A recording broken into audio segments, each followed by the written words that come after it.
Hey, welcome. Today we're going on a journey, but not to your favorite coffee shop. We're going way back to the beginning, back to the soil, the climate, and the quiet patience that really shapes every single cup of coffee. We're about to dive into the hidden agricultural story behind the drink we all know and love. You know, we often think the magic of coffee happens right here, at the espresso machine, with that perfect grind, or in the hands of a really talented barista. But what if I told you that by the time the beans even get to the cafe, their flavor potential has already been decided? Because the true character of a coffee isn't really crafted in a machine. It's cultivated out here, on the farm.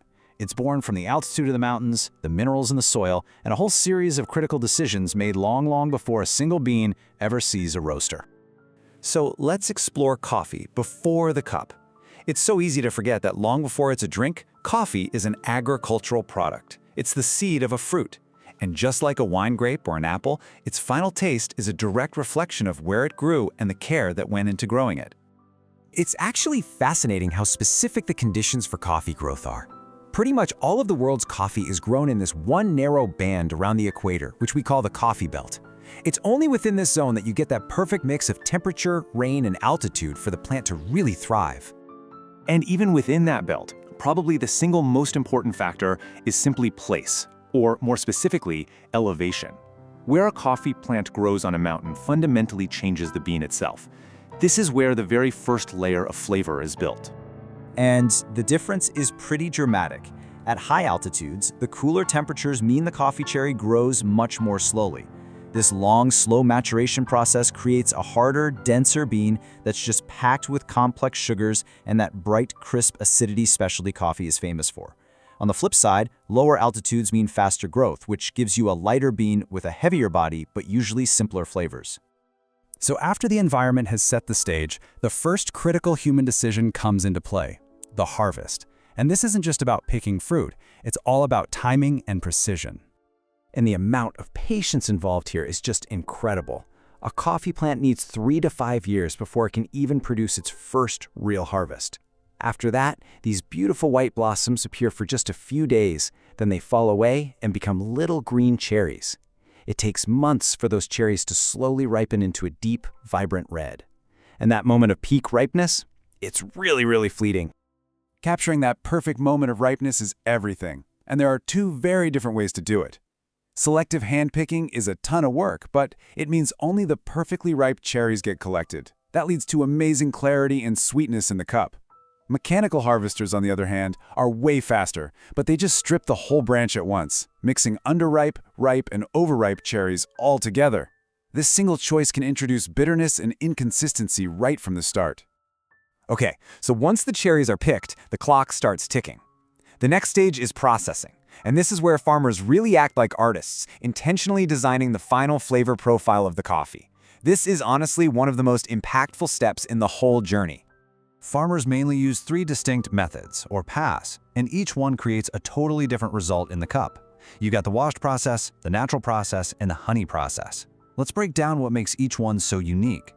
First, let's talk about the washed process. Here, all of the fruit pulp gets washed away from the bean almost right after harvest. By removing the fruit, you're left with just the pure, intrinsic flavor of the bean itself, its character shaped by the soil and the altitude. The result is often a coffee that's really clean, bright, and highlights this amazing, sparkling acidity. Now, the natural process is the complete opposite. The entire coffee cherry is dried whole, with the bean still inside. Think of it just like a raisin. Over time, all the sugars and flavors from that fruit pulp get absorbed into the bean. This creates these deep, fruity, and often wine-like notes. It's a much more complex and kind of wild flavor profile. And then you've got the honey process, which sits right in the middle of those two.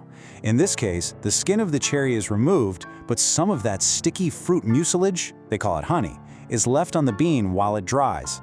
This method gives you this beautiful balance, capturing some of the fruit's sweetness without overpowering the bean's natural clarity. So no matter which processing method they choose, the final stage on the farm is drying. And this is not about speed at all. It's about a slow, careful reduction of moisture that locks in all the flavor that's been so carefully developed. It also makes sure the bean is stable enough for its long journey ahead. And the target here is incredibly precise. The bean's moisture content has to be brought down to somewhere between 10 and 12%. If it's dried too fast, the bean can crack. Too slow, and you risk mold. This step requires constant attention, often for weeks, just to hit that perfect, stable balance. So, as we start to bring this all together, you can really see how every single step on the farm is another layer in the coffee's final flavor. It's like a signature, written by the farmer and the land itself. First, the foundational notes, the acidity, the complexity, those are set by the land. Farmers cultivate that potential by choosing where to plant, really harnessing the power of high altitudes and the specific nutrients in their soil. Then, through processing, they make a huge artistic choice. This is the step where sweetness and the dominant fruit characteristics are really designed, whether they're going for that clean brightness of a washed coffee or the intense fruitiness of a natural. And finally, that careful process of drying just locks everything in.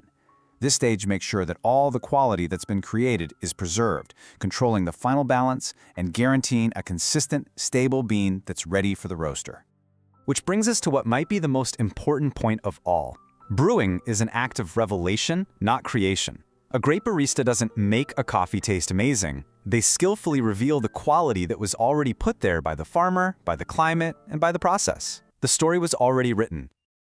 So the next time you're savoring a cup of coffee, just take a second to think beyond the cafe. Ask yourself, was this being grown way up in the mountains? Was it dried in the sun with all of its fruit still on? Because by understanding its journey, you're not just tasting coffee, you're tasting a place, a process, and the unique signature of the farmer who created it.